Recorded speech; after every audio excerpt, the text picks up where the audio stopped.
Vamos lá. Regra de 3. Alguém entrou aí?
Vou parar e vou voltar aqui.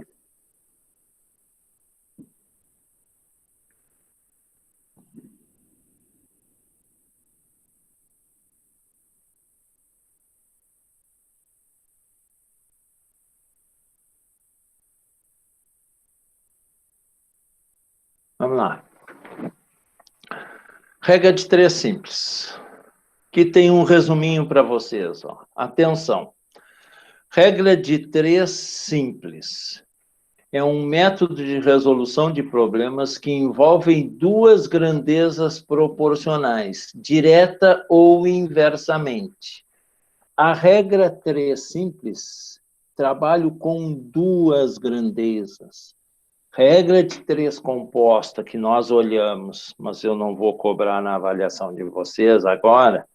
A regra de 3 composta trabalha com 3 ou mais grandezas diferentes. O que vai aparecer na prova? Regra de 3 simples. Vão trabalhar com duas grandezas. Ou ela é diretamente proporcional, ou ela é inversamente proporcional. Quando é que ela é diretamente proporcional? Quando eu tenho as setinhas, as duas no mesmo sentido. Quando é que ela é inversamente proporcional? Quando eu tenho setinhas nos sentidos contrários. Agora nós vamos ver como é que a gente bota as setinhas. Isso aí, ó, dá um printzinho na tela, recorta esse quadradinho aí, esse retângulo aí, cola lá no caderninho, faz a tua folhinha de revisão lá de tudo para a prova. Vamos lá. Andando a uma velocidade de 200 km por hora, faço certo percurso em 18 segundos. Então, aqui, ó, velocidade e o tempo. Tá aqui as duas grandezas. Se aumentar a velocidade para 240 km por hora, em quanto tempo farei o mesmo percurso? Então, vamos lá, ó. Trata-se de uma regra de 3 simples, inversamente proporcional. Por quê? Lembrem, eu disse para vocês na aula, quem não assistiu, vai lá e busca lá na plataforma aula de regra de 3, tem lá 2 aulinhas de regra de 3, se eu não me engano, tá? Todo problema que envolver velocidade e tempo, ele é inversamente proporcional. Por quê? Se eu aumento a velocidade do carro, vou fazer a minha viagem em menos tempo. Se eu diminuo a velocidade, se eu ando mais devagar, eu vou levar mais tempo para chegar no meu destino. Então, velocidade e tempo, já pense, inversamente proporcional, tá? Então, eu tenho aqui, ó, velocidade 200 km por hora em 18 segundos. Velocidade 240 km por hora em X segundos. Montei minha tabelinha. Setinha no sentido do X. Sempre aqui, ó, vai botar primeiro a seta no sentido do X. Daqui para baixo. Está apontando para o X. Ora, Se 200 km por hora eu faço em 18 segundos, se eu aumentar minha velocidade, eu vou fazer em menos tempo esse percurso. Então, seta nos sentidos contrários. Se eu tenho elas nos sentidos contrários, ela é inversamente proporcional. Note, quanto maior for a velocidade, menor será o tempo. Basta escrevermos a proporção inversa, ou seja, o que eu inverti? Inverti aqui o x, ó. Eu tenho mania de sempre inverter o x, ó. Inverti essa grandeza, ó. X sobre 18 e aqui deixei igual, 200 sobre 240. Como isso é uma proporção, vai multiplicar isso aqui em x. Tem gente que faz o seguinte, eu vi nos trabalhinhos, quando é inversamente proporcional, multiplica assim. É a mesma coisa, gente. Quando é direta, multiplica assim. Pode fazer, se eu não me engano, eu vi no trabalho, eu acho que foi da Isabelle que ela faz assim. Ela é inversa, ela multiplica em linha. Não tem problema. Pode ser feito assim. Aqui eu vou sempre inverter essa grandeza. Vou multiplicar sempre em x. Então, ó, 240x igual 18 vezes 200, 3.600. 3.600 dividido por 240 é a mesma coisa que dividir 360 por 24, dá 15 segundos. Ou seja, se eu andar 240 quilômetros por hora, eu vou fazer aquele percurso em 15 segundos. Vou ganhar 3 segundos. Vou chegar 3 segundos mais cedo. Em uma panificadora, são produzidos 900 pães de 15 gramas cada um. Quem são as minhas grandezas? Pães, o número de pães e o peso do pão. Caso queira produzir pães com 10 gramas, quantos iremos obter? Então, vamos lá. Se 90 pães ele faz com 15 gramas, eu não sei qual é a quantidade de farinha, não me interessa nada disso. Interessa quantidade de pães e o peso. Se 90 pães ele faz 90 pães com 15 gramas, com 10 gramas ele vai fazer X pães. Está aqui. Vou botar a setinha no sentido do X. Está aqui. Agora, 90 pães eu faço com 15 gramas. Se eu diminuir o peso do pão, ou seja, o pão vai ser menor, vai diminuir o peso dele. Eu vou fazer mais ou menos que 90 pães? Ora, se eu diminuir o tamanho, com aquela quantidade de massa que eu faço, aqueles mesmos 90, se eu diminuir o tamanho, eu vou fazer mais pão. Vou ter mais quantidade. Ou seja, ela é inversa. Ela é inversa. Não tem como eu diminuir e fazer menos. Vai diminuir o tamanho do pão, vai fazer mais. Mesma coisa que se eu aumentar o peso do pão, vou aumentar o tamanho da massa, vou fazer menos pães. Se ela é inversa, eu vou inverter aqui. Ah, posso multiplicar em linha? Pode. Vou inverter. X sobre 90 igual a 15 sobre 10. Botei aqui para vocês verem, ó. Ela é inversamente proporcional. Multiplicando, eu tenho lá 10x igual a 15 vezes 90. 10 igual a 15 vezes 90 sobre 10. Eu posso simplificar esses zeros? Posso, gente. Está aqui, ó. Estou dividindo aqui, estou cancelando, está multiplicando. Vou fazer 15 vezes 9. 15 vezes 9, eu chego a 135 pães. Eu faço com 10 gramas, 135 pães. Se eu aumentar para 15 gramas, eu vou fazer só 90 pães. Ok? Vamos lá. Uma usina produz 500 litros de álcool com 6.000 quilos de cana-de-açúcar. A usina faz 500 litros de álcool com 6.000 quilos de cana-de-açúcar. Determine quantos litros de álcool são produzidos com 15.000 quilos de cana-de-açúcar. Então, vamos lá. 500 litros eu faço com 6.000 quilos. X litros, vou fazer com 15.000 quilos. Então, seta no sentido do X. Seta no sentido do X. Agora, observem, ó, 500 litros eu faço 6.000. X litros, 15.000. Aumentei a quantidade de cana, vou fazer mais litros. Se eu tenho 20.000 quilos, vou fazer mais litros ainda. Quanto mais cana de açúcar eu tiver, mais litros de álcool eu vou produzir. Ela é diretamente proporcional.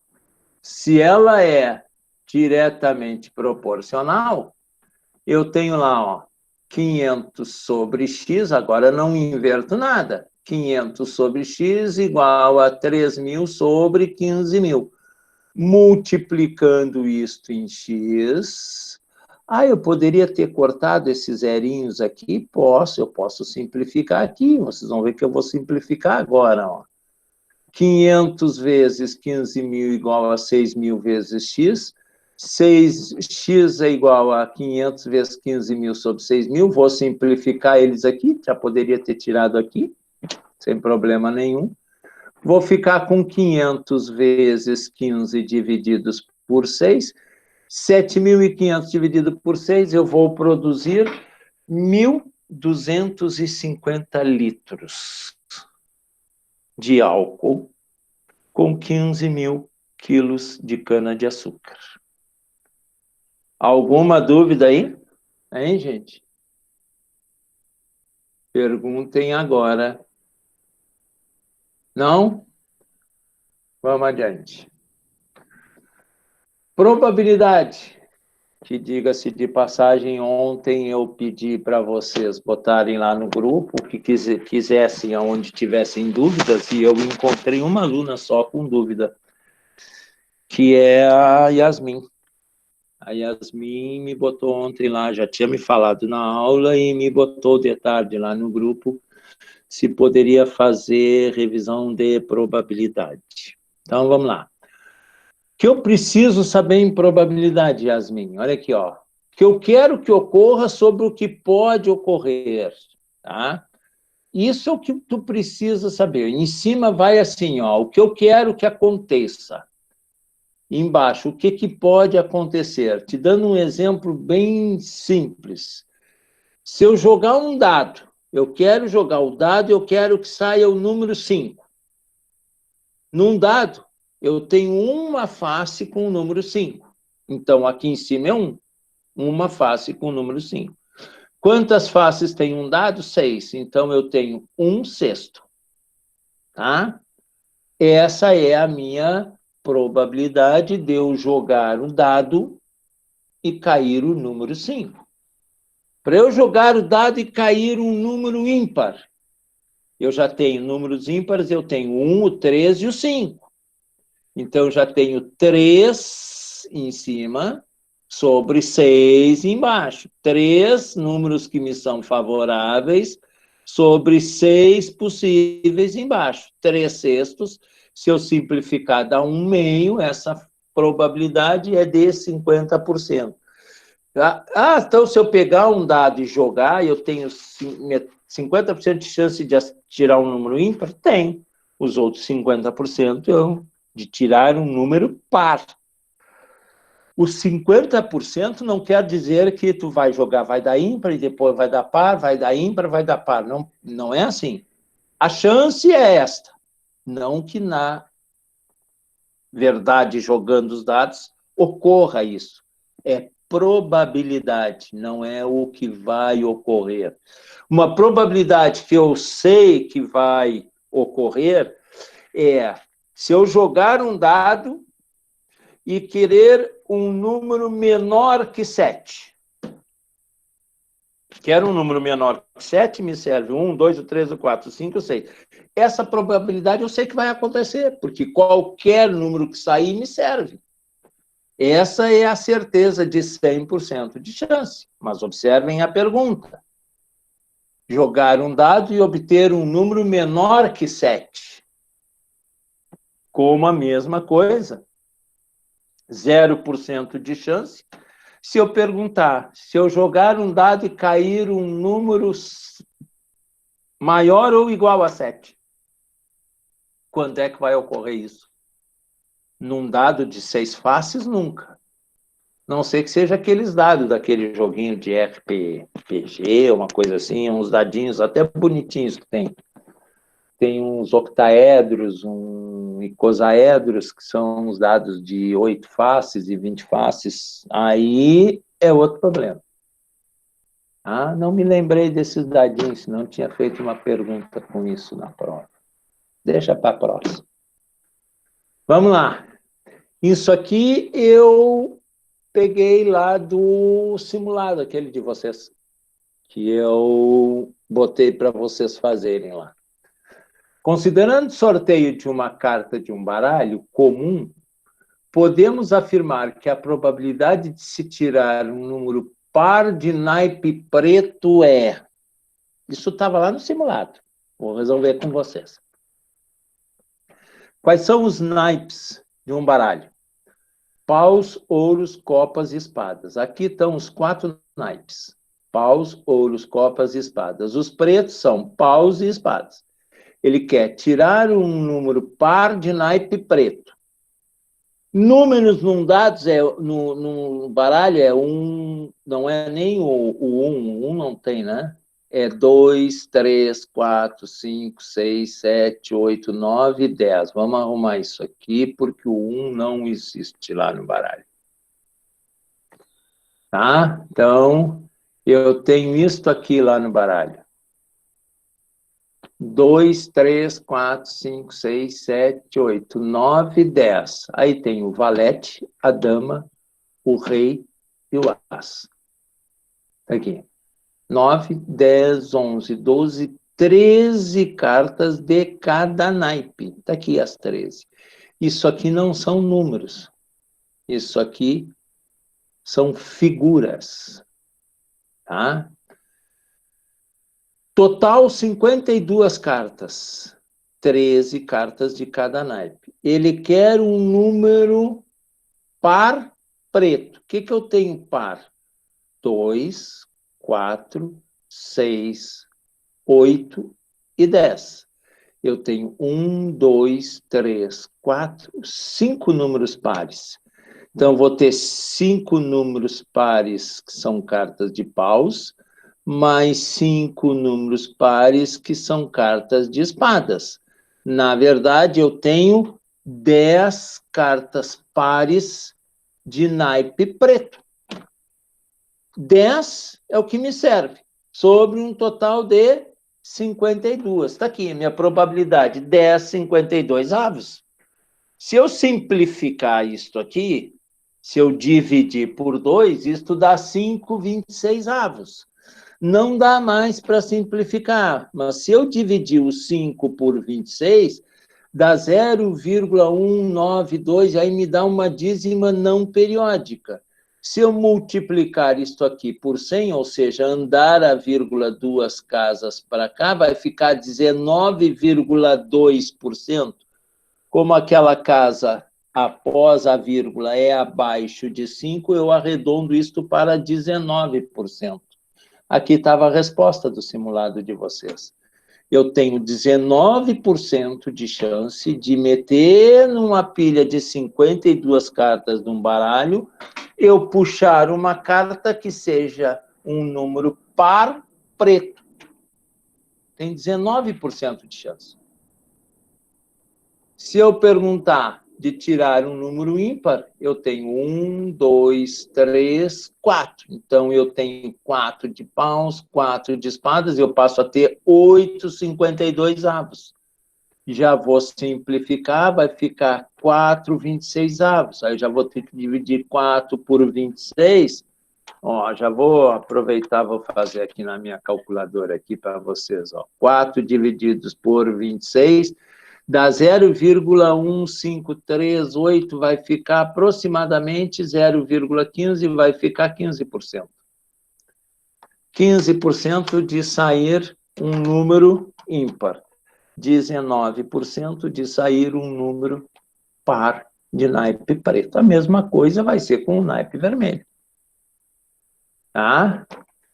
Considerando o termo Neves, isto está lá no simulado também de vocês, podemos afirmar que a probabilidade de escolhermos uma letra ao acaso desse termo e ela ser uma vogal é. Então, eu tenho a palavra Neves. Está aqui. Eu tenho 2, 4, 5 letras. Ele quer a probabilidade de escolher uma letra ao acaso e ela ser vogal. Ora, eu tenho 5 letras. O que eu tenho? 3 consoantes, o N, o V e o S, e tenho 2 vogais, que é o E 2 vezes. Ok?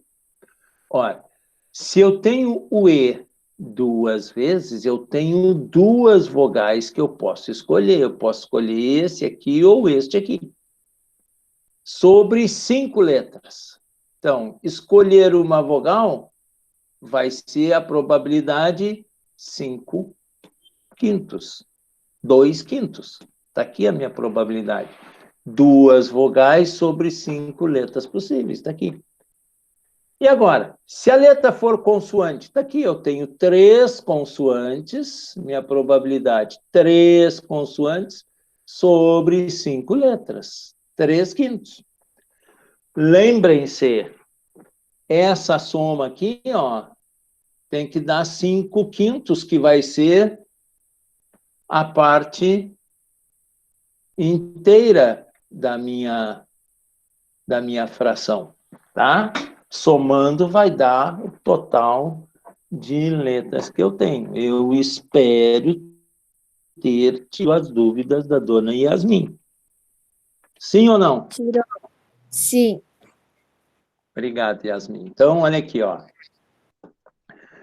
Com isto, nós estamos hoje fechando toda a revisão da nossa prova, tá?